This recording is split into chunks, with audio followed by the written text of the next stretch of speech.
What's up, guys? Welcome to today's video. Hope you guys are all having a great week so far. Today's video is just going to be a little market update for you guys. I have some numbers here from basically year over year, from a year over year standpoint, and then also talking a little bit about October. This is obviously for the Phoenix area. By the way, if you guys are interested in buying or selling out here in Arizona, I'd love to represent you guys. You guys can get my email down below, and I'd love to work with you guys. So without further ado, let's get this chart going. So hopefully I'll throw up some pictures as well. I completely forgot to get the actual graphs for you guys, but all the information I pulled is from the Arizona MLS, which I have access to as an agent. And you guys are going to see a couple columns right here, the current active inventory, and then some percent changes as well. I have the sold to list price ratio, which basically means at list price, did the average property go over or under list price and by what percentage? So I'll talk about that. I'm going to talk about some of the new listing numbers as well, which I think is one of the most important things here. And it's very, very interesting what I pulled this morning running the numbers or pulling the numbers from the MLS on the new listings. And then obviously the new listing percentages, change percentages month over month, which is also another very important number. So let's get started. The first thing we're going to talk about is this far left column over here, which is the active inventory. I also have some year over year numbers down here as well, which we will talk about. But let's go all the way back to October of 2021, which was 12 months ago. We are now in November by the time you guys are watching this video. So 13 months ago, we'll say, we had active inventory of 10,632 homes, which in the big picture is a very, very, very small amount of active inventory. And as you guys can see, as the market continued to push into 2022 and where it absolutely peaked in March, you guys will see the inventory actually dropping and dropping and dropping. And as inventory drops, supply and demand, there's going to be a lot less inventory available for people to buy, which means purchase prices will follow that, and that's exactly what we saw. So we're going to run through it really quickly. We had a decrease in active inventory from October, November, December, January, which goes into the new year, February, and then in March was the peak of the market for active inventory, meaning it was the lowest that we've had this year and last year as well. I mean, for a very long time. I don't remember the last time. I don't have the numbers for that. The last time we had 7,312 listings active only. Even being below in the 4 digits for active inventory is just crazy. So that's why we saw the prices just continue to pop up from interest rates being so low and just so easy and cheap to borrow money at that point. And then April, we started to see a shift. So we started getting more and more active inventory.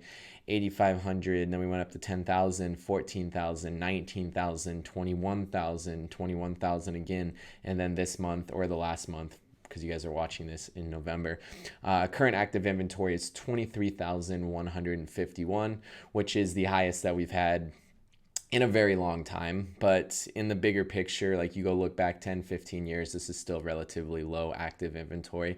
And one thing that you will notice, which is why I wanted to add the inventory change percentage, it kind of shows you how much we're changing every single month. So I wanted to add this in right here. From October to November of 2021, the active inventory dropped 5%. Then we dropped 12% from November to December, and so on. So you guys can kind of go through this really quickly. I'll touch on a few things. And then as you guys can see, this is where we flipped. We went from negative 2% change to positive 14% change from March to April, which is a pretty big jump. 14% change in active inventory is the biggest jump that we've seen all year so far. We also saw, 17% is the biggest one, up in June. So from May to June is when we saw the biggest inventory increase percentage-wise. We went from 10,875 to almost 15,000 active listings, and that is a massive shift. 17% increase in active listings month over month is big, and that's when we really started to see the shift in pricing as well, and really the drop in the market was when a lot of residential buyers really were like, wow, or sellers more specifically were like, wow, like maybe we're not going to get what we thought we wanted or what we thought we can get for our property. So as you guys can see right here, I actually like seeing these single digit numbers over here. It means that the active inventory kind of settled down a little bit, because if we were continuing to see 17% month over month, it would not be looking good for the market. 17%, like I said, is a huge jump. So to kind of see these numbers settle down a little bit's nice. The 3% was really nice, and then we actually jumped a little bit. We jumped back to 5% from September to October. So not super concerning. If it was like a huge like 10% jump from 3 to 10%, that would be a little bit more concerning. But right now, I mean, just a little 3 to 5 is not a huge deal. And then this little column right here is kind of a little bit irrelevant to what I just talked about, but it was interesting and I did want to pull it. So for this example, we're going to use $100,000, like someone listed a property at $100,000. And this is the sold to list price ratio, meaning did the average price sell over or under the list price? So let's go back to October of 2021. On average, if a home was listed for $100,000, it sold for $100,000. And it stayed like this for about 4 months right here. And then in February, that's when we started seeing an increase, like homes started selling over what they were actually listed for. So in February was the first month we saw this, where it was, if someone listed a home at $100,000, they sold it for $101,000 or 1% over list price. And we saw the absolute peak was March, April, and May, where we saw 2% over list price, or 102,000 if it was listed at 100,000. So hopefully that makes sense to you guys. And then finally, the market truly shifted. Like people started going, or houses started going under, selling for under list value or under list price in July of 2022. Someone listed a property for $100,000 in July, they would have sold it for $97,000 on average. And then we went to 5%, negative 6%, and we are now at negative 7%. So this means the market is continuing to slip.